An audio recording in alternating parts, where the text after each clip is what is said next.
Football, basketball, soccer, field hockey, even some playoff baseball on the show. We have it all on this week's Flame Central. She's Annie. I'm Matt. Thank you so much for joining us. Yeah, preseason basketball polls are out. We'll get to that shortly, as well as a great new Why Liberty. But first, we head out west for some midweek football. Yeah, Liberty football on the road in old El Paso to take on the UTEP Miners. Two teams, both 1-4 and desperate for a win. The Flames offense has been less than impressive this season, but you couldn't tell it on their first drive of the game. Ethan Vasco, returning from injury on the very first play, throws a strike to Juju Gray, a 29-yard gain, and Liberty was off and running. It would be a 12-play, 94-yard drive, capped off by a Vasco 2-yard touchdown plunge, made it 7-0 Liberty. Kicker Jay Billingsley would add a couple of field goals, making it 13-0. Then on the last play of the half, UTEP throwing up a prayer and Jaquavius Marshall with the pick. Flames pitching a shutout at the break. Jump to the second half. Guess what? More Billingsley. He would make 4 of 5 field goal attempts, including this one from 50 yards. UTEP would put one score on the board in the fourth quarter, but Eldrick Griffin would seal the deal with an interception. It wasn't pretty, but the Flames don't care. They get a much-needed win, 19-8. They're now 2-4 on the season. Another midweek battle is on the way for Liberty next Tuesday. And this time, the Flames are back at home, taking on the New Mexico State Aggies. The Aggies currently sit middle of the pack in Conference USA. It should be a good one. And if you won't be watching the action in person at Williams Stadium, make sure to tune in at 7 p.m. Eastern on CBS Sports Network. Well, with all that's been going on in the world of Liberty athletics, you may not have realized that a former Flame is playing on baseball's greatest stage. Former Liberty pitcher Mason Fluharty is pitching for the Blue Jays in the MLB playoffs and has had multiple outings against the Yankees in the ALDS.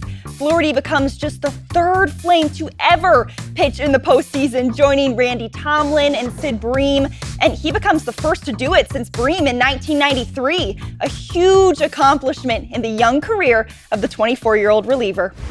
Future is bright for that young lefty. All right, if you're like me, you're counting down the days to Liberty basketball season. And with the Conference USA preseason poll and honors being released this week, it's not dampening the excitement one bit. The Flames have been picked to do what they did last season, and that is win the league. Liberty earned the top spot in the CUSA preseason poll, securing 11 of the 12 first-place votes. In addition to that, 3 Flames made the preseason all-conference team.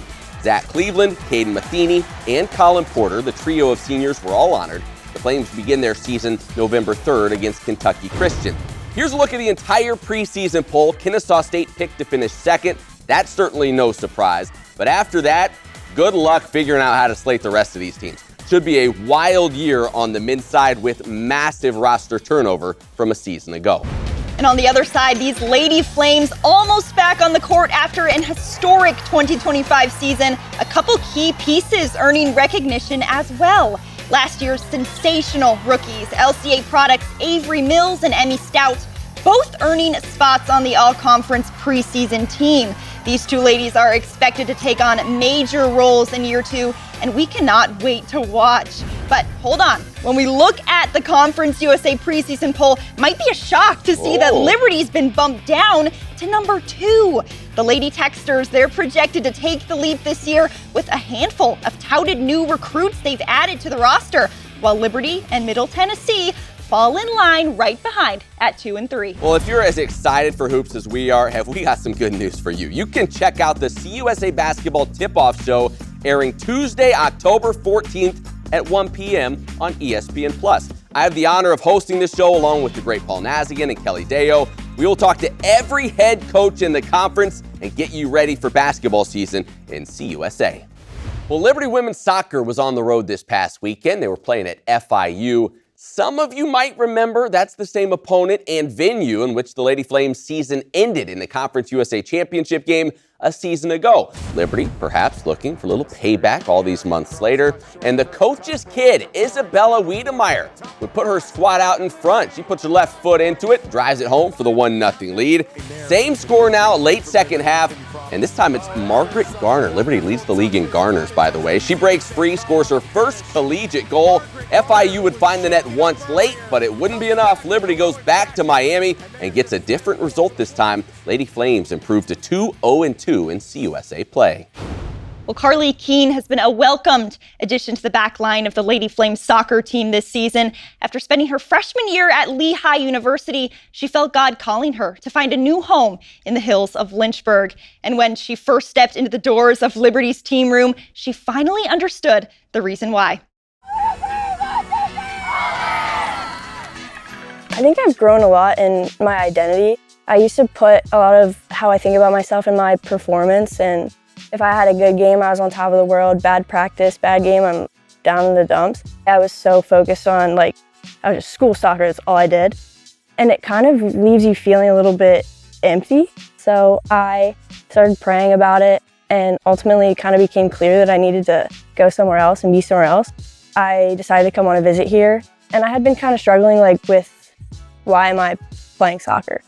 And I walked into our team room and Lang did a PowerPoint, and it was the purpose of kind of the program, and that was your immediate why. It's written all over the walls, there's Bible verses everywhere, and it's you're the light of the world. Dear Jesus, I thank you for today. I thank you that it's so beautiful out and that it's the first day of fall and that we can come. I thought it was just gonna be, we play soccer and we're Christians, but it's no, we play soccer and let us tell you about why. I play kind of more in the freedom that I'm doing this for Jesus. So personally, my faith, it's grown so much.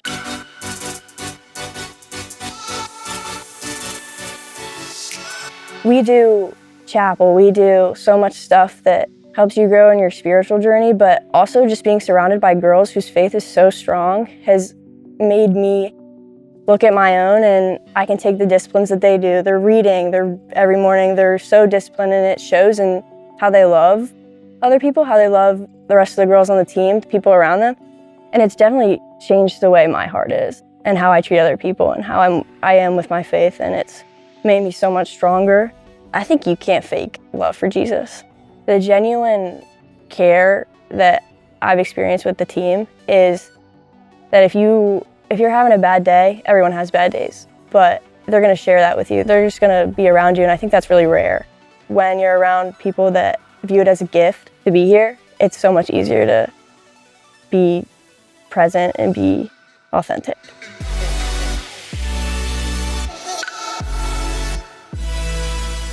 Really enjoyed our conversation with Carly Keene. Yeah. Such a mature young lady. Glad she's a part of this Liberty program. All right, Rhett McGibbons here. Hey. You know what that means. Time for Warm, Hot, and Fuego. Top player moment from the past week in Liberty athletics.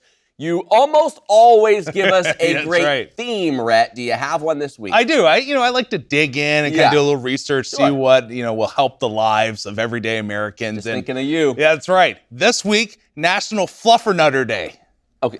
Explain that. What is that? That's that kind of marshmallow. I looked up why they have the name. It's that marshmallowy stuff. They designed it to go with peanut butter sandwiches. That's why it's called Fluffer Nutter. Okay. Okay, good. Yeah. Sometimes we have to explain these things.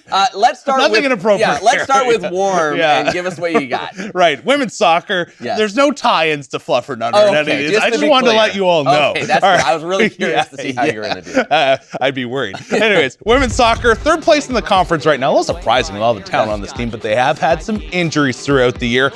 But if you look at their last two road results, I know you guys spoke about FIU earlier, but the win against New Mexico State, that is a program that's not as good as they were a year ago record-wise, but still traveling all the way out there, tough place to play, a good program, good coaching. That's a good road result, winning that one 2-0. And then you come back and you take on FIU, who is undefeated in conference play, and you beat them 2-1.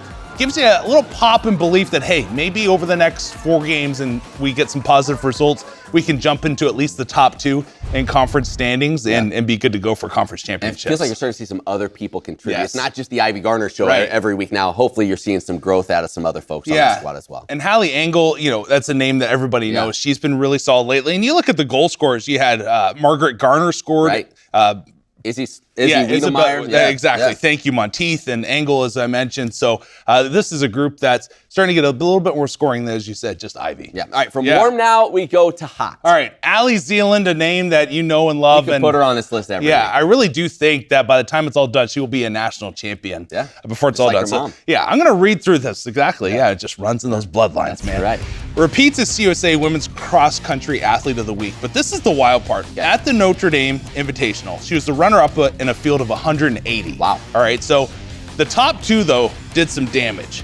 The 5K was 50 minutes, 54.7 seconds. That's the fastest second time now in meet history of 28 years. So if she only lost by like under 2 seconds. So if she had made that up, she would have had the record at that place. And then she took away Callie Doan's record by over 20 seconds at that event. So you just have to think this young lady is just a sophomore, right? just tearing it up. Like the sky's the limit. You think, okay, freshman to sophomore, you're thinking like junior, senior year, she's going to maybe start breaking records like this just the second year. So like it's incredible. Can't wait to see what she does. All right, finally, Rhett, in Fuego this week is who? All right, it's a little bit of a tease for what's coming up here in just a few minutes. Yeah. But the freshman on the Lady Flames field hockey team, Zoe Gaillard.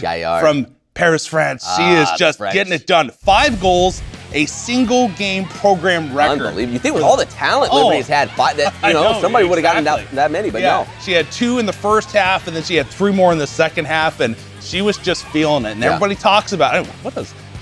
Well, I'll let you guys talk about it. Okay. I'll let you talk. I won't get into that. I don't want to blow anything out of the water here. But she now leads the team in goals with that 5-goal effort. Yeah. And you continue to look at all these talented freshmen that the Flames have. Zoe Gaillard, part of that. This team, I just mentioned national championship a moment ago with Zealand. The Lady Flames here in field hockey, I think, are in that picture. If not now, you feel like the future, in the next year got or two, some studs. For sure. Absolutely. It's going to happen. Yeah, Rhett, great job as always. We appreciate it. Send it back over to Annie. Well, when this time of year rolls around, we understand things get busy, and that's why we're here to make sure you don't lose sight of what's really important, that our field hockey team has not lost since September 14th. They've only dropped 1 game all year, and they're fresh off an impressive 7-1 win over number 17 App State.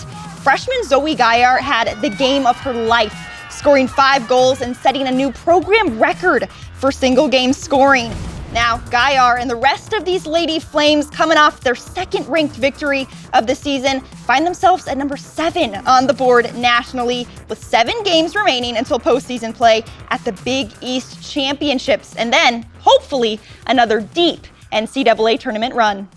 All right, we turn back to the soccer pitch now. This fall, we've been giving you some unique access to different Liberty programs. It's a segment we call Game Day Behind the Scenes. This week, we spend a little time with men's soccer as they got ready to take the field for a Sunday evening tilt. Take a look.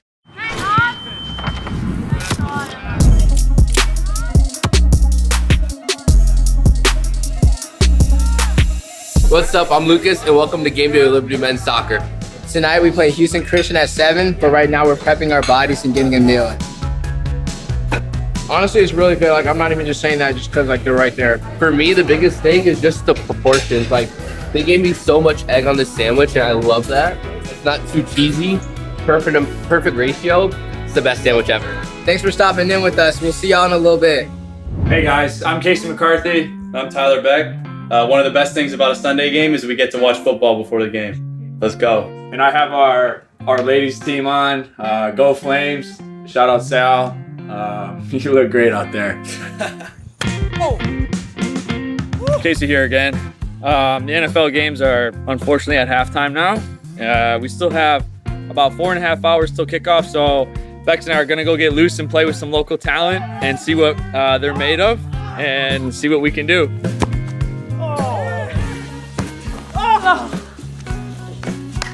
They just weren't. They kicked our butt. Yeah. Sure. All right, y'all. Halftime's over. We're gonna get back to watching the NFL. See y'all in a bit. What's up, guys? Kickoff in 4 hours. Just here walking Max. Come along for the montage.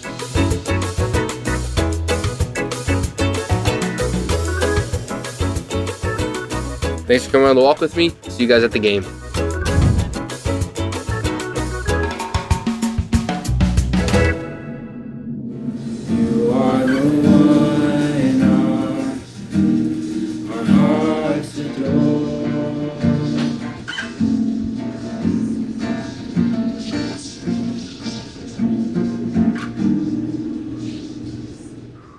Everyone's tired this time of year. Everybody's gonna be sore. So right out of the gate, get after it, okay? Everyone got it? Ready to go? All right, get after it.